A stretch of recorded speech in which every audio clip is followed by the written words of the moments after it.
Hey guys, welcome back to my channel. ಇವತ್ತಿನ recipe ಬಂದು egg paratha ಅಂದ್ರೆ ಎಗ್ ಚಪಾತಿ. ಇಲ್ಲಿ ಮೊದಲಿಗೆ ನಾನು 7 ಮೊಟ್ಟೆ ತಗೊಂಡು ಅದನ್ನ ಬಾಯ್ಲ್ ಮಾಡಕ್ಕೆ ಇಡ್ತಾ ಇದ್ದೀನಿ. ಒಂದು 15 ನಿಮಿಷ ಇದು ಬಾಯ್ಲ್ ಆಗಲಿ. ಬಾಯ್ಲ್ ಆಗೋ ಅಷ್ಟೊತ್ತಿಗೆ ಚಪಾತಿ ಹಿಟ್ಟು ಕಲ್ಸ್ಕೊಳ್ಳೋಣ. ಅಂದ್ರೆ ಗೋಧಿ ಹಿಟ್ಟು 2 ಕಪ್ ಆಗೋಷ್ಟು ಗೋಧಿ ಹಿಟ್ಟು, ರುಚಿಗೆ ತಕ್ಕಷ್ಟು ಉಪ್ಪು, ಒಂದು ಸ್ವಲ್ಪ ಎಣ್ಣೆ, ಸ್ವಲ್ಪನೇ ನೀರು ಹಾಕೊಂಡು ಇದನ್ನು ಚೆನ್ನಾಗಿ ಮಿಕ್ಸ್ ಮಾಡ್ಕೊಳ್ಳಿ. ನಾನು 2 ಕಪ್ ಆಗೋವಷ್ಟು ಹಿಟ್ಟಿಗೆ 1 ಕಪ್ ಆಗೋವಷ್ಟು ನೀರು ತೊಗೊಂಡಿದ್ದೀನಿ. ನೀವು ನೋಡಿಕೊಂಡು ಎಷ್ಟು ಬೇಕೋ ಅಷ್ಟು ಹಾಕ್ಕೊಳ್ಳಿ. ಒಂದೇ ಸರಿ ನೀರು ಹಾಕ್ಬಿಟ್ರಿ, ಸ್ವಲ್ಪನೇ ನೀರು ಹಾಕ್ಕೊಂಡು ಚೆನ್ನಾಗಿ ಮಿಕ್ಸ್ ಮಾಡ್ಕೊಳ್ಳಿ. ಇದನ್ನು ನೋಡಿ ಈ ಥರ ಮಾಡ್ಕೊಳ್ಳಿ. ಹಾಗೆ ಲಾಸ್ಟಲ್ಲಿ ಒಂದು ಸ್ವಲ್ಪ ಎಣ್ಣೆ ಹಾಕಿ ಕೂಡ ಮಿಕ್ಸ್ ಮಾಡ್ಕೊಳ್ಳಿ. ಚೆನ್ನಾಗಿ ಇದನ್ನೆಲ್ಲ ಕಲ್ಸ್ಕೊಂಡಿದ್ದಾದ್ಮೇಲೆ ಒಂದು 5 ನಿಮಿಷ ಸೈಡಿಗೆ ಇಟ್ಬಿಡೋಣ.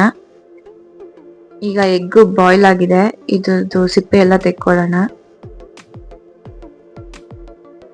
ಎಲ್ಲ ಮೊಟ್ಟೆದು ಈ ತರ ನಿಧಾನಕ್ಕೆ ಸಿಪ್ಪೆ ತೆಕ್ಕೊಳ್ಳಿ, ಮೊಟ್ಟೆ ಒಡೆದೋದಾಗೆ.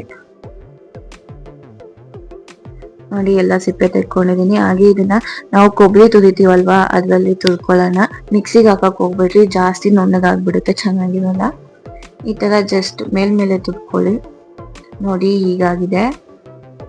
ಈಗ ಇದಕ್ಕೆ ಸ್ವಲ್ಪ ರುಚಿಗೆ ತಕ್ಕಷ್ಟು ಉಪ್ಪು,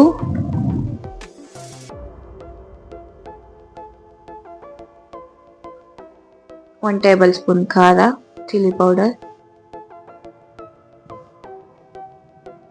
ಹಾಗೆ 1/2 table spoon pepper powder, garam masala 1/2 table spoon, ಸ್ವಲ್ಪ ಕೊತ್ತಂಬರಿ. ಇದನ್ನೆಲ್ಲ ಹಾಕೊಂಡು ಇದನ್ನು ಕೂಡ ಚೆನ್ನಾಗಿ ಮಿಕ್ಸ್ ಮಾಡ್ಕೊಳ್ಳೋಣ.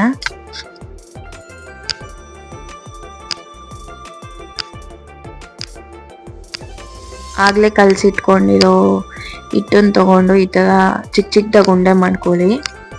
ಅಂದ್ರೆ ನೀವು ಯಾವ ಸೈಜಲ್ಲಿ ಚಪಾತಿ ಮಾಡ್ಕೋತೀರೋ ಆ ಸೈಜ್ಗೆ ಎಷ್ಟು ಬೇಕೋ ಅಷ್ಟು ಉಂಡೆ ಮಾಡ್ಕೊಳ್ಳಿ.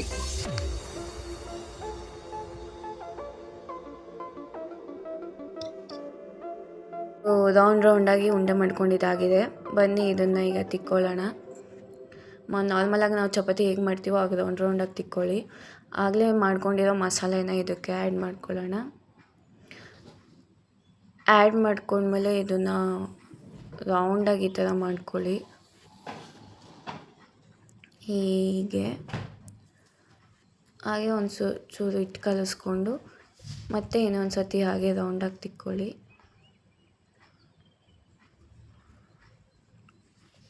ಸ್ಮೂತಾಗಿ ತಿಕ್ಕೊಳ್ಳಿ, ಜಾಸ್ತಿ ಜೋರಾಗಿ ಇದು ಮಾಡಬೇಡಿ. ಈಗ ಇದನ್ನು ಸ್ವಲ್ಪ ಎಣ್ಣೆ ಹಾಕ್ಕೊಂಡು ಸುಟ್ಕೊಳ್ಳೋಣ. ಚಪಾತಿನ ಸುಟ್ಕೊಂಡಿದ್ದಾದಮೇಲೆ ಇಷ್ಟೇ ಎಗ್ ಪರಾಟ ಮಾಡೋದು. ತುಂಬಾ ಟೇಸ್ಟಿಯಾಗಿರುತ್ತೆ. ಲಂಚ್ ಬಾಕ್ಸಿಗಾಗಲಿ, ಮಾರ್ನಿಂಗ್ ಟಿಫನಿಗಾಗಲಿ, ಸ್ನ್ಯಾಕ್ಸ್ಗಾಗಲಿ ತುಂಬಾ ಟೇಸ್ಟಿಯಾಗಿರುತ್ತೆ. ನೀವು ಒಂದು ಸತಿ ಟ್ರೈ ಮಾಡಿ ಹೇಗಿದೆ ಅಂತ ಕಮೆಂಟ್ ಮಾಡಿ. ಹಾಗೆಯೇ ನೆಕ್ಸ್ಟ್ ರೆಸಿಪಿ ಏನು ಮಾಡಬೇಕು ಅನ್ನೋದನ್ನು ಕಮೆಂಟ್ ಮಾಡಿ. ಈಗ ಇದನ್ನು ಸರ್ವ್ ಮಾಡ್ಕೊಳ್ಳೋಣ.